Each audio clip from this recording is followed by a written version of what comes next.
Have you ever just stopped and wondered, how did we get here? I don't just mean you and me, but our whole society, our cities, our jobs, our entire way of life. How in the world did humanity make that incredible jump from tiny farming villages to the massive, complex world we live in now? Well, that's the story we're going to dig into today.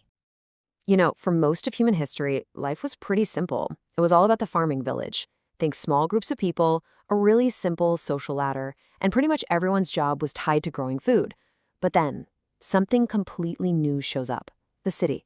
Suddenly you've got this bustling hub of trade, a huge number of people living packed together, and these incredibly complicated social classes. It was a total game changer, a massive leap forward.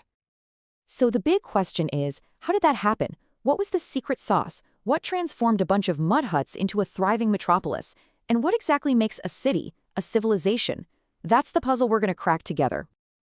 To figure this out, we can't just guess. We need some kind of guide, right? A way to measure this incredible transformation.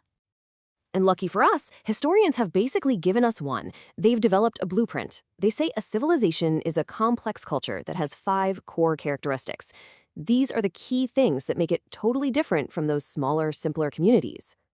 So here they are, the 5 essential ingredients: advanced cities, specialized workers, complex institutions, record-keeping, and advanced technology. Think of it like a checklist. What's really cool, though, is seeing how they all build on each other. One thing really does lead to the next. All right, theory is great, but let's put this blueprint to the test with a real-world example. We're going to jump in a time machine and head back to one of the very first cities in history, in a place called Sumer. Our case study is the amazing ancient city of Ur. And let me tell you, Ur was no sleepy little town. We're talking around 3000 BC, and this place was a booming city with a population of about 30,000 people. For that time period, that is just massive. So let's get our checklist out. First item up, was Ur really an advanced city? So what does advanced even mean here? Well, it's not just about how many people live there. The real key was that Ur was a center for trade. It was the place to be for the whole region. You had farmers bringing in their crops, merchants bringing in all sorts of goods, and the people living in the city were making their own stuff to trade. It was a non-stop economic hub. Now, think about it. If you have this booming marketplace, it's not going to work if everyone's still out in the fields, right? And that leads us directly to our second ingredient, specialized workers. Because their farming got so efficient, they had extra food, a surplus. That meant not everybody had to be a farmer anymore. And that changes everything. People were free to develop other skills. You had artisans. These are skilled workers who make things by hand, and they were crafting everything from pottery and metal tools to jewelry. But it didn't stop there. You also had full-time traders, government officials, and priests. Society was suddenly way more diverse. Okay, so you've got a big city, tons of people, and everyone's doing a different job. How do you keep it from turning into total chaos? Well, you need a way to organize it all. And that brings us to ingredient number 3, complex institutions. And this is where Ur gets really wild. I mean, they were incredibly organized. You see a real government start to form, creating laws and keeping the peace. Religion became a formal institution with powerful priests and huge elaborate temples. And get this, the temple was basically the city's command center. It wasn't just for worship, it was also the center of government and the economy. They were literally distributing food and managing trade deals from inside the temple. But wait, if you're running a government and an economy for thousands of people, that's a ton of information to remember. This created a huge new problem. How do you keep track of it all? Their solution was absolutely brilliant, and it's our 4th ingredient, record keeping. To solve this problem, a new job was invented, the scribe. These were professional record keepers, and they invented one of the world's very first systems of writing. It's called cuneiform. The name just means wedge-shaped, because they used a special tool to press these little wedge-shaped marks into wet clay tablets. So simple, but so revolutionary. And what were they writing about? Oh, just everything. Government officials kept records of tax collections. Priests tracked calendars so they knew when to hold important rituals. Merchants recorded who owed what. And here's the really mind-blowing part. For the first time in history, people started writing down their own stories, the wars they fought, the kings who ruled them. This was literally the dawn of written history.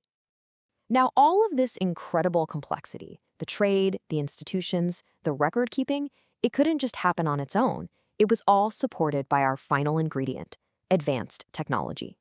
See, as the city grew, new problems kept popping up, which forced them to get creative. They invented the potter's wheel, which let artisans crank out pottery way faster for trade and storage.